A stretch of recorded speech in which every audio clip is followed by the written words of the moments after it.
આવ્યો તો બે જાડી બધી બગાડી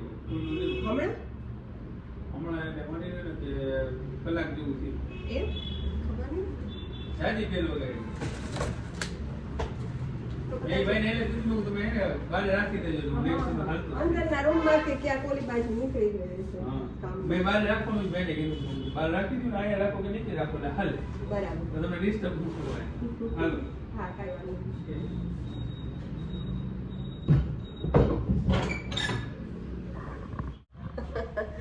થોડો ગોટો થઈ ગયો મેં વિડીયોને સ્ટાર્ટ કર્યો અને ડોરબેલ વાગી મને એમ કે વિકાસ હશે તો હું ફોન ચાલુ રાખીને જ ગઈ પણ હતા પાછળવાળા ભાઈ અત્યારે જો અહીંયા 4 વાગ્યા છે વિકાસનો આવવાનો ટાઈમ છે તો મેં કીધું ચાલો વિકાસ આવ્યા છે તો વિડીયોની શરૂઆત વિકાસથી કરી દઉં પણ વિકાસ નહોતા પાર્સલવાળા ભાઈ એમ કીધા હતા કે હું કલાક પહેલા આવેલા પણ ખબર નહીં હું અહીંયા કંઈક પાણી છોડવાને નાખતી હઈશ પણ મારું ધ્યાન ના રહ્યું અને હા કાલ રાતે આવેલો છે હર્ષ કાલે અચાનક હર્ષનો ફોન આવ્યો લગભગ 5-6 વાગે ફોન આવ્યો કે મમ્મી હું આજે આવીશ તો પછી કાલે વિડીયો તો સાંજે નહોતો બનાવ્યો પણ કાલ રાતે મેં એના માટે બનાવેલા હતા કાજુ બટર મસાલા તો આજ સવારથી મારે રસોઈ નહોતી કરવાની ખાલી સવારનો નાસ્તો બનાવ્યો છે કેમ કે કાજુ બટર મસાલા ઘણું પડેલું છે અને હર્ષ પાછો એ ખાધું નહીં એણે ખાધા આજે પૂરી શાક ગાંઠિયા અમારા મોરબીના ફેમસ પૂરી શાક ગાંઠિયા ઘણા ટાઈમથી હર્ષ અમદાવાદ છે તો ત્યાં એ એવું નથી ખાતો પણ અહીંયા અમારે મોરબીમાં બહુ સરસ મળે છે તો હર્ષે પૂરી શાક ગાંઠિયા ખાઈ લીધા છે એ અત્યારે બહાર ગયો છે અને આજે કદાચ પાછો વયો જવાનો છે અહીંયા જુઓ હર્ષના રૂમની મુલાકાત કરાવી દઉં અહીંયા એનું પેકિંગ ને થોડુંક હજી તો કાલે હજી એને પછી કપડાં કે એવું કંઈ બહાર કાઢ્યું જ નહીં કે મમ્મી કે હવે એક જ દિવસ આવ્યો છે અચાનક નક્કી કર્યું હશે એની બધી વસ્તુ ને બધું અહીંયા પડેલું છે પાછું એટલે એને ગોઠવું નહીં કે આજને આજ નીકળવાનું છે કાલ આવ્યું આજ નીકળી જવાનું છે સાંજે લગભગ અત્યારે તો એ બહાર ગયો છે લગભગ કહેશે 5-6 વાગે નીકળવાનું કીધું હતું અને અત્યારે હું અહીંયા કિચનમાં લોટ બાંધવાની હતી કેમ કે કાજુ બટર મસાલાનું શાક પડેલું છે તો મેં કીધું લોટ બાંધી નાખું હર્ષને પહેલાં પૂરી હર્ષે ઘરની ખાધેલી છે ખાલી ગાંઠિયા શાક જ બજારના છે તો હર્ષની પૂરી બનાવી એટલો લોટ હતો અને અત્યારે લોટ બાંધતી હતી અહીંયા અને મેં વિડીયોને સ્ટાર્ટ કર્યો અને ત્યાં પાર્સલવાળા ભાઈ આવ્યા અને અહીંયા જો આજે આખું પાટલું પૂરી બનાવી તો તેલ આખું ઢોળાઈ ગયું ખબર નહીં લોયામાંથી કાઢવામાં અને પછી દૂધ ગરમ કરવાનું બાકી છે દૂધ ગરમ કરી લઉં અને અત્યારે અહીંયા ફટાફટ હવે વિકાસને આવવાનો ટાઈમ તો છે જ તો પરાઠાનો લોટ બાંધી લઉં આજે રસોઈમાં ખાલી બનશે પરાઠા અને હા આજે વિડીયોને સવારથી સ્ટાર્ટ કરવો હતો કેમ કે આજે મારે સવારથી કંઈ કામ નહોતું કે રસોઈ કરવાની ન હોય એટલે એક્સ્ટ્રા કામ થાય તો મારે આજે સવારે પ્લાન હતો કે ચીમની ચૂલો અને પ્લેટફોર્મ છે ને એને સાફ કરું એટલે રોજે સાફ થતું હોય પણ જે ડીપ ક્લિનિંગ કહીને ઘસીને એ આજે મારે સાફ કરવું હતું પણ આશરાબેનનો સવારે જ ફોન આવ્યો 10:30-11 એની છોકરીની તબિયત અચાનક ખરાબ થઈ ગઈ હશે કંઈક વોમિટિંગ કે એવું કરે છે તો એ આવ્યા ખરા પણ ખાલી વાસણ કરીને નીકળી ગયા તો મારું જે કામ હતું એ બધું બખેડાઈ ગયું જ્યારે રસોઈ ના કરવાની હોય ને ત્યારે હું થોડુંક એવું એક્સ્ટ્રા કામ કાઢી લઉં કે જે આપણને રસોઈ વચ્ચે નડે નહીં એમ તો મારે આજ ખરેખર પ્લેટફોર્મને એને થોડુંક ઘસીને સાફ કરવું હતું પણ હવે ચાલો 1-2 દિવસમાં ટાઈમ કાઢી લઈશ પણ અત્યારે લોટ બાંધી લઉં અને પરાઠા બનાવી લઉં હવે વિકાસને આવવાનો ટાઈમ થઈ ગયો છે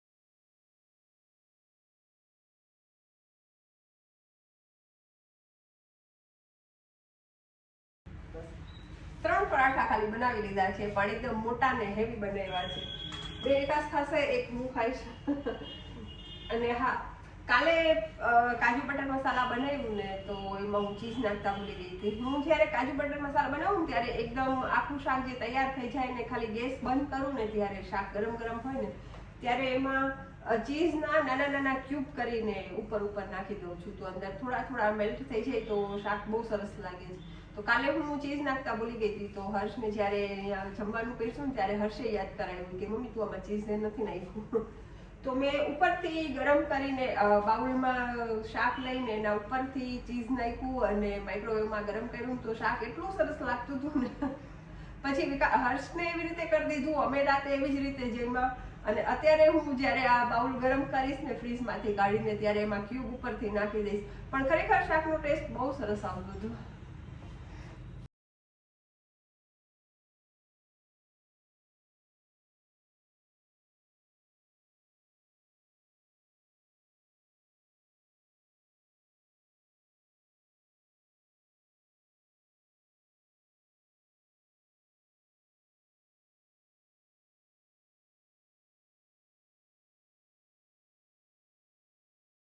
તો બસ થઈ ગયું છે એકદમ મસ્ત મેલ્ટ અહીંયા ચીઝ અને વિકાસભાઈ આવી ગયા છે અને હવે અમે લેશું જમવાનું.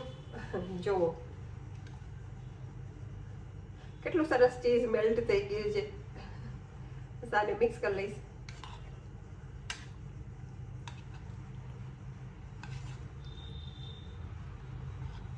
એકદમ ચીઝી કાજુ બટર મસાલા.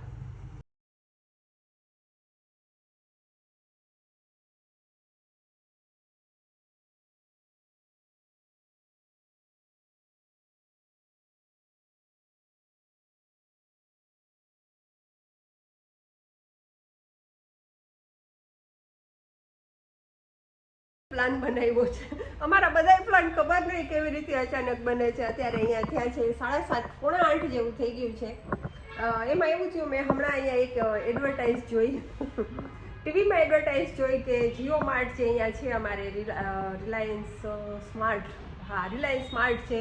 એમાં અત્યારે 23થી આ ક્રિસમસ ચાલે છે, ક્રિસમસ વીક ચાલે છે. તો 23થી કંઈક 26-27 સુધીનું કંઈક ડિસ્કાઉન્ટ છે.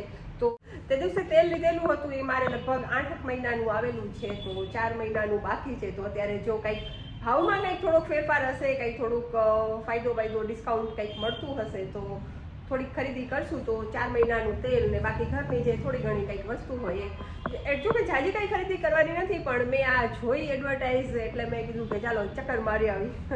અને હા, હર્ષ અમદાવાદ જવા નીકળી ગયો છે અને મારે હજી રસોઈ બાકી છે અને રાતે આવીને કિચનનું ને એનું તો જો કે અત્યારે કામ પૂરું થઈ ગયું છે, પણ અત્યારે હવે જઈશ વિકાસ નીચે રાહ જોવે છે.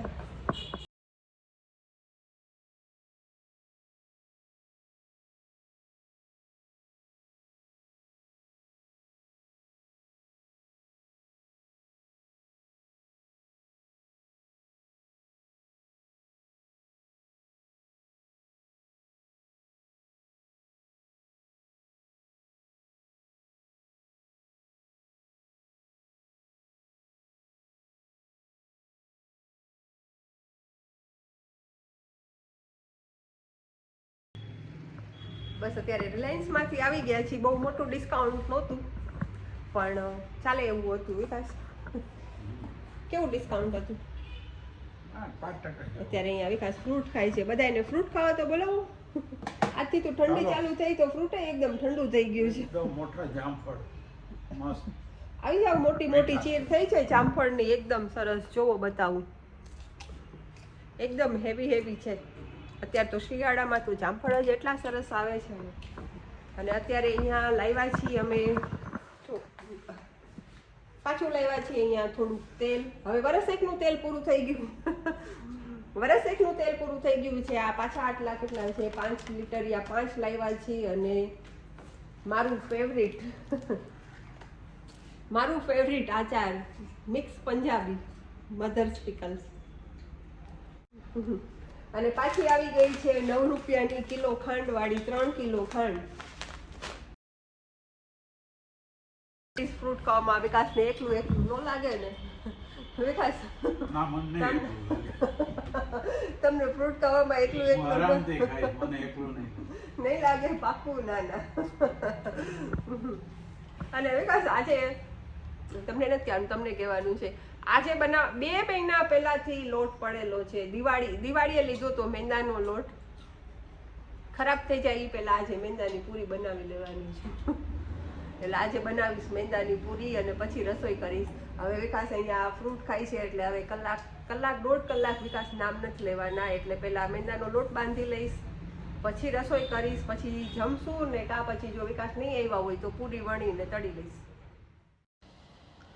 અને બસ હવે આવી ગઈ છું કિચનમાં અને રસોઈ ચાલુ કરતાં પહેલાં બાંધી લઈશ મેંદાનો લોટ, જે ક્રિસ્પી પૂરી જે આપણે કહેતા હોય એ લોટ બાંધી લઈશ. તો અહીંયા મેંદાના લોટમાં મેં થોડોક અમથો સૂજી નાખેલો છે અને એમાં થોડુંક જીરું અને અધકચરું ખાંડેલો મરીનો ભૂકો નાખેલો છે અને મોણ નાખીને જે આપણે રેગ્યુલર લોટ બાંધતા હોય એમ લોટ બાંધી લીધો છે. અને હા, જ્યારે મેંદાનો લોટ બાંધું છું ને ત્યારે એને મેંદામાં જરૂર પૂરતું પાણી નાખીને લોટને ખાલી ભેગો કરી દઉં છું. એને જ્યારે આપણે મસળીને મેંદો બાંધી છે ને તો એ વધારે ચીકણો થાય છે. તો એને ખાલી પાણી નાખીને તમે એકદમ સરસ રીતે ખાલી ભેગો કરી દો અને એને કલાક પૂરતો રાખી દઈને તો એને મેળા એકદમ સરસ કૂણો થઈ જાય છે. તો મેં અત્યારે લોટને બસ પાણી નાખીને ભેગો કરી દીધો છે, ઉપર તેલ લગાવીને ઢાંકીને રાખી દીધો છે. અને હવે બસ દૂધ ગરમ કરવાનું ને રસોઈ કરવાનું કરીશ. તો અડધી પોણી કલાક થઈ જશે તો ત્યાં મારે આ જે લોટ છે એકદમ સરસ કૂણો થઈ જશે.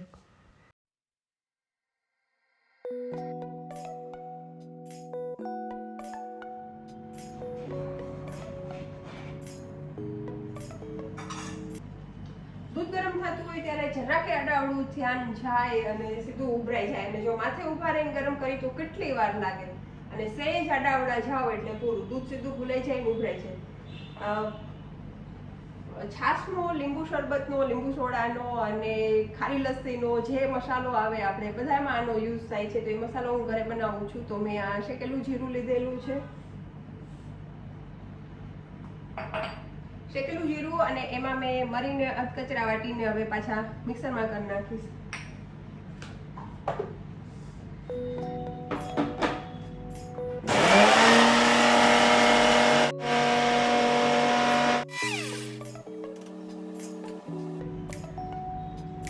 શેકેલું જીરું અને મરીનો પાવડર, એમાં નાખી દઈશ સંચળ પાવડર,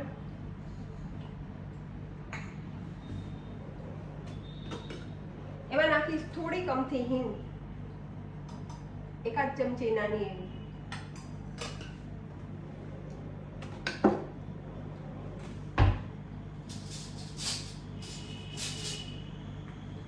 અને સાથે નાખી દઈશ નમક, લગભગ 3 ચમચી જેવું આખું ભરીને નાખી.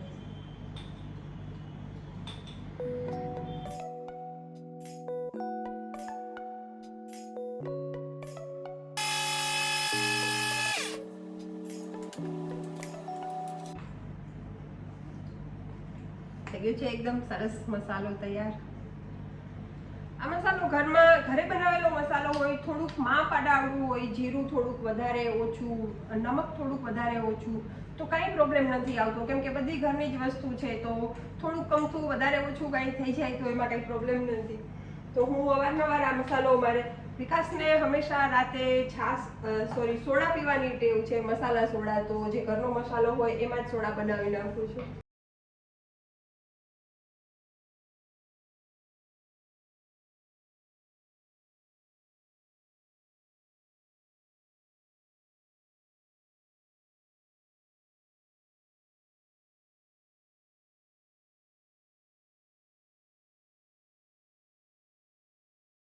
રોજનો પ્રોબ્લેમ શું બનાવવું, રોજે સાંજ પડે ને એક જ વિચાર આવે શું બનાવવું. બપોર હોય તો ઠીક છે, દાળ ભાત શાક રોટલી રોજનું ફિક્સ જ હોય કે આટલી વસ્તુ બનાવવાની છે. તો દાળ હોય તો સાથે ગમે તે શાક ચાલે, પણ સાંજનો પ્રોબ્લેમ રોજે છે. સાંજનો રોજે પ્રોબ્લેમ હોય અને ઇઝી અવેલેબલ વસ્તુ ઘરમાં હોય તો ટમેટા. તો સેવ ટમેટાનું શાક, ખીચડી અને સાથે કરી લઈશ 2 ભાખરી. તો આજની સાંજની રસોઈ પૂરી.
ને બસ હવે આ પૂરી ઠંડી થઈ ગઈ છે તો એને ભરી લીધી છે અહીંયા ડબ્બામાં, અને વિકાસ આવી ગયા છે તો જમવાનું લઈ લઈશ.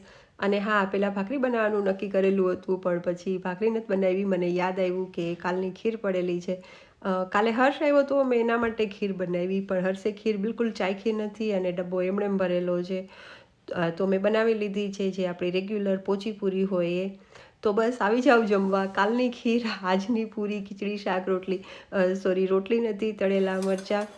અને બસ હવે જમીને આજે વાસણ હું જ કરવાની છું. વાસણાબેન તો કંઈ નથી ગયા કે આજે કાલે નહીં આવે, પણ આજે શું એની છોકરીની તબિયત સારી નથી તો એ ખાલી વાસણ કરીને ગયા છે. તો કદાચ એને કાલ જો વહેલું ઘરે જવું હોય તો કચરા પોતા આજે ત્યાં નથી, તો કાલે કચરા પોતા કરીને જઈ શકે. તો આજે વાસણ હું જાતે કરી લઈશ.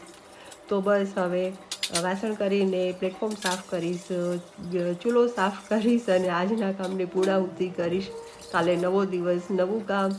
અને બસ હવે આ સાથે આ વિડીયોને અહીંયા કરું છું પૂરો. મારી ચેનલનું નામ છે જે રોજે રોજ બોલતી હોઉં છું ને રોજે રોજ કહું છું કે રોજે બોલું છું. તો બસ આવજો. Good night. જય શ્રી કૃષ્ણ.